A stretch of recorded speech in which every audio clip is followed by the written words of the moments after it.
quiet stillness of an aging rural town where the nights felt heavier than the days, and where secrets seemed to cling to the walls of every weathered home. It began with a whisper, one so faint, so fragile, that no one believed it at first. Not after 2 years of silence. Not after the world had already written her story as finished. They said she would never wake, never speak, never testify. They said whatever happened inside that small decaying house on the outskirts of the county would stay buried forever. But the truth has a way of clawing back through the dark, even when everyone has stopped listening. And for Mara Ellison, whose life had been reduced to a hospital bed and a memory that refused to surface, the moment her eyes fluttered open would become the opening line of a crime that had waited too long for justice. The night she was found was quiet. The kind of quiet that presses against the ribcage and makes breathing feel difficult. A neighbor had heard nothing, no shouting, no breaking glass, no call for help, just the soft hum of insects outside and the dim light beneath Mara's door, flickering like a dying pulse. When the officers stepped into her living room 2 years earlier, they saw no signs of forced entry, no overturned furniture, no frantic struggle. Only Mara, slumped forward on her couch, her breathing shallow, her face pale against the wooden armrest, and the unmistakable mark of violence concealed beneath her hairline. The paramedics whispered to one another as they loaded her into the ambulance, the kind of whisper that floats between hope and resignation. In the following weeks, the whispers faded, the town moved on, and Mara remained in a coma, suspended in a limbo where memory and pain blended into something wordless. Investigators ran out of leads, the public lost interest. Even her closest acquaintances grew quiet, and in that silence, the men responsible lived freely, confident that the dead cannot speak and the unconscious cannot point fingers. What he didn't know was that guilt builds its own gravity, bending the world slowly, pulling truth back to the surface with relentless force. When Mara finally woke, the hospital room was dim, the blinds half closed, casting narrow stripes of morning light across her face.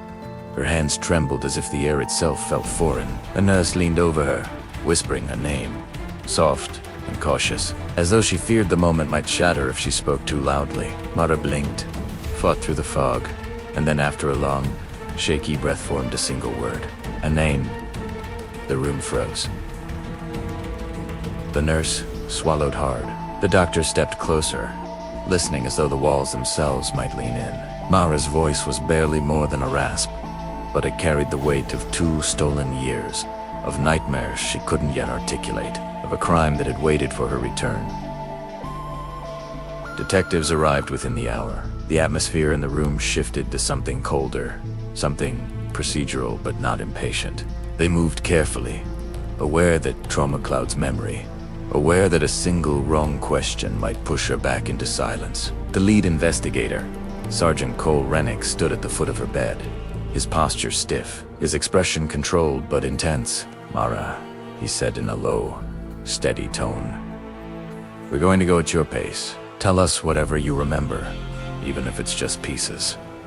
She exhaled shakily. Her eyes flickered toward the window, as if searching the sky for courage. When she finally spoke again, the words came slowly, each one dragged upward from somewhere deep and painful. She remembered him entering without knocking. She remembered his voice, calm at fierce, then strained with something sharp and angry. She remembered the weight of betrayal more clearly than the weight of the object he struck her with. She remembered falling. She remembered darkness. And she remembered his last words before everything slipped away. "You won't tell anyone."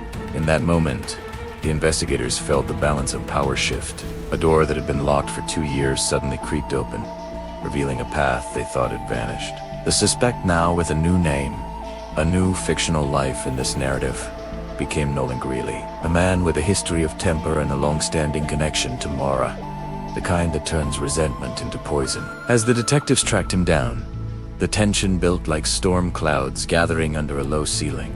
Nolan lived in a small, converted garage behind an abandoned auto shop, the kind of place where dust lingered thick on forgotten tools and where bad decisions seemed to breed in the corners. When the officers approached, Nolan stood by the doorway, his expression unreadable, his shoulders squared, his jaw tight. "I already told you everything," he muttered, avoiding their eyes.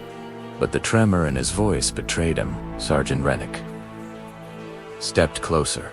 His tone remained calm, level, authoritative. "She's awake, Nolan." The silence that followed felt heavier than any confession. Nolan's breath hitched. His eyes darted away. His posture changed, shrinking by degrees as the truth pressed down on him.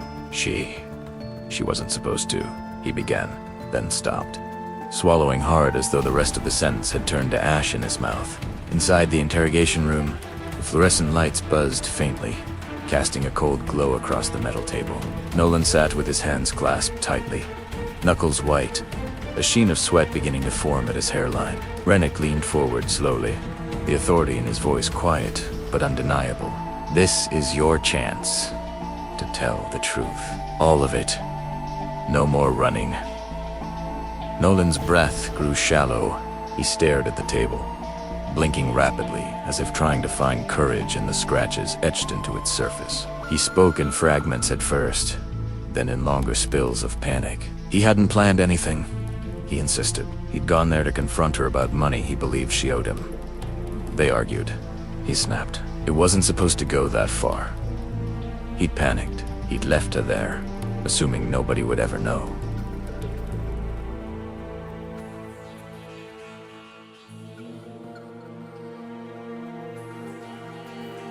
The courtroom fell silent with every sentence, every pause, every glance she cast toward the man who once believed she would never speak again. Nolan's face remained hard, but his eyes flickered with something fear. Regret, or the realization that truth endures, even when the body fails. When the verdict was read, there was no jubilation, only closure, only the quiet settling of a long and balanced scale. Mara walked out of the courthouse slowly, each step deliberate, each breath a reminder of the strength it takes to return to life after coming so close to losing it. The air outside felt different, lighter, sharper, alive. Her story was no longer defined by silence. It was defined by survival, and by the truth she fought her way back to deliver. Because sometimes justice waits. Sometimes it arrives late, bruised, imperfect, but it arrives. And in the end, it speaks louder than fear, louder than violence, louder than any attempt to bury it. This was just the beginning. The most mysterious and shocking crime stories are still ahead. Subscribe to Crime Flow Narratives and be among the first to uncover what comes next.